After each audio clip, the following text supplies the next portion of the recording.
Alright, Shalom Akims.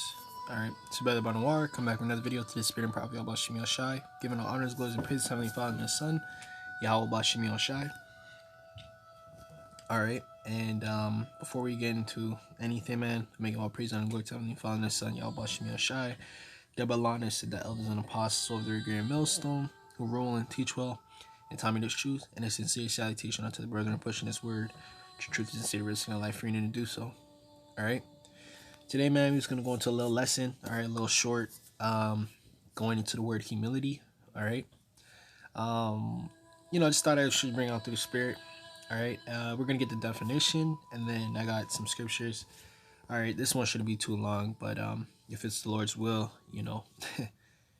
right, you already know how it goes, okay. So this is the online etymology, okay, for the word humility, all right. It says quality of a human being, right?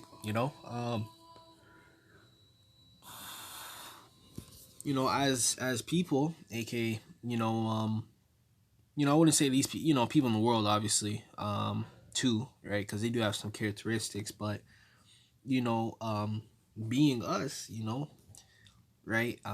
They like, what do they call it in the world, man? They say virtues, I remember back when I was younger in elementary school, man, we used to have virtues of the month, and if you showed basically that virtue, you would get a reward, type of thing, man. It was kind of spiritual, but looking back on it now, man, that was mad spiritual. All right, so basically, it says humility, modesty, sweetness, okay, lowliness, small stature, okay, insignificance, baseness, littleness of mind, meekness, lowly, humble, literally on the ground, from humus earth pie. All right, I'm just reading the definition, but the key words to look out for, all right, is humility, modesty, and sweetness. All right, and then it goes more into lowly, humble, okay, and yeah, all right. And that's basically some of the characteristics that we should have in this truth documents. Low, I'm gonna do more of these. I remember back when I used to have my old channels, I used to do like word breakdowns and everything. Low willing, man, we gotta start getting back into that. Okay, but basically, yeah, those are characteristics that we have, and should have, in this truth, man. Again, man, those virtues, right? Those virtues, right? The humbleness, the meekness, all these things, man, these words tying together, all right? And these are going to be characteristics that's going to help us further our faith, and finish this race. Lord willing, if it be the Lord's will, if we be a part of that number, okay? Right? And just generally, man, these are just good characteristics to have, rolling with you on a daily basis, all right? Okay, so I got some scriptures I'm gonna read. This is Proverbs, right? Proverbs chapter 22 and verse 4. Okay, it says by humility and the fear of the Lord are riches, honor, and life. Okay, the real riches, okay, is this faith, man. Okay, right? And people will say, oh no, it's fear of the Lord. All those things, when you have faith, tie in, because without your faith, you wouldn't fear the Lord. Okay, that's the whole reason why we have faith, man. That was basically the beginning of it. Okay, right?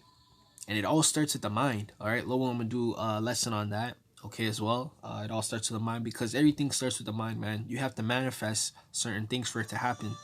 Okay, even on the left-hand side. Okay, they premeditate. They have to think about it. They have to manifest it in their head, and then they put it into actions, man.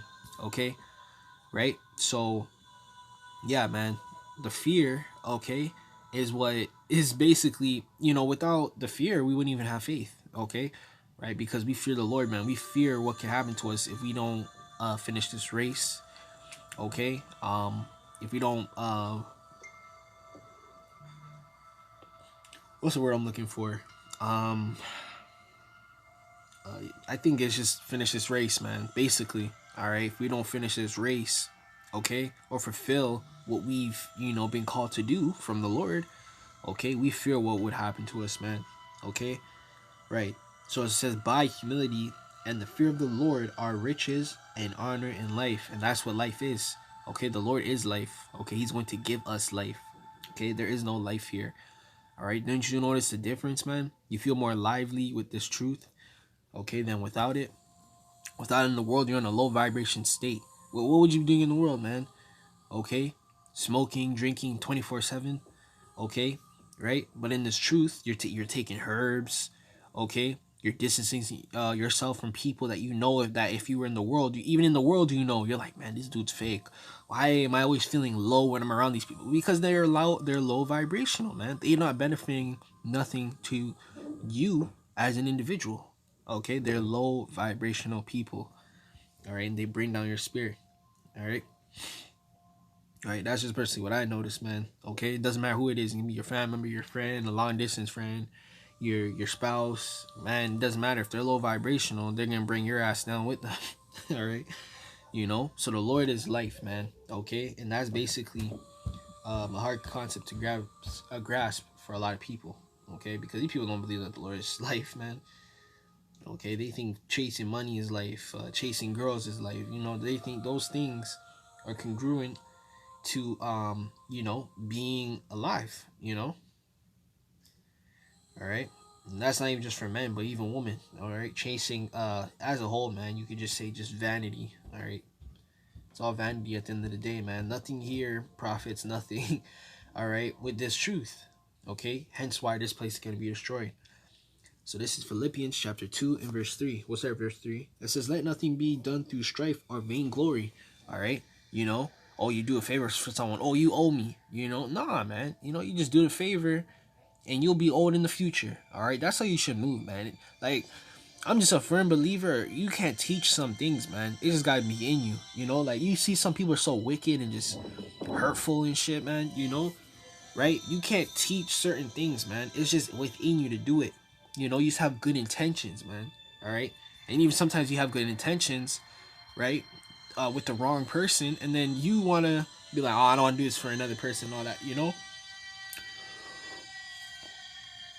I 100% understand where those type of people are coming from, man. All right? Because it's hard to be of a pure intention in this captivity.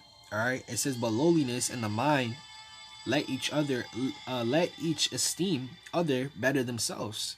Verse 4, look not every man in his own things, but every man also at the things of others. Let this be in you, which is also in the Mashiach Yahawashi. It says, who being, Slacker in verse 6, it says, who being in the form of, I'm going to read verbatim, God, okay, through it, not robbery, to be equal with God, right? And those are the things of God, man, right? Weren't we made in his image? Right? This is verse 7.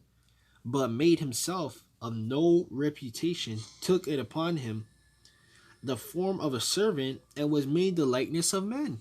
Okay, and that's how we strive to be as perfect as possible. And who's the perfect example of how to live in the flesh is Yahawashi, man. So that's how we always look to him. Okay. It says, verse 8, and being the fashion as a man, he humbled himself and became obedient unto death, even death onto the cross. And Yahawashi didn't even want to die. He didn't want to partake in that. That's why he was praying to the Father before he basically took on. All right, because he was like, damn, like all this hell, right? But hey, Yahawashi made an investment in us. That's why he's expecting we make an investment in him. Okay, it's the same thing in this world. Like, you're a businessman, you're putting your money into something. Don't you want a reward back? You're not just putting your money into it and then you to get nothing back. That's a waste. Right? So it's the same concept with Yahawashi, man. All right, he went on that cross, and the scriptures even speak of that. You bear your cross. You bear your cross, man, which is your afflictions in the flesh. That's what your cross is, man. All right. Verse 9 says, wherefore God also hath exalted him, highly exalted him, and given him the name which is above every name. Okay. It says, verse 10, that name is Yahawashi. Every knee shall bow, and in the heavens, and things on earth, and things under the sun. So everyone's gonna bow, and everyone is gonna acknowledge Yahawashi. Okay, right? So after, this thing's not gonna be a secret no more. You're not gonna have to put on your Clark Kent no more. All these things, these people are gonna know. Okay, and a lot of them already do know. Okay, the truth, man. All right, verse 11. It says, "Not and that every tongue should confess that Yahawashi Mashiach is Lord, and the glory of the Father." Okay, and that's what Yahawashi is coming back, is to basically redeem us and the Heavenly Father. Put the fear and righteousness back on earth and in these people, man. All right, so Lord willing, man. With that, Lord willing, y'all were edified. Lord willing, the elect was edified. Whoever you may be out there listening. Okay, I'm gonna give all praise, honor, and glory to my Father and Son, Yahawashi. Double honors to the elders and apostles with their great milestone rule and time in this truth, and a sincere salutation unto the brethren. Okay, until next time, I'm gonna say Shalom Akims.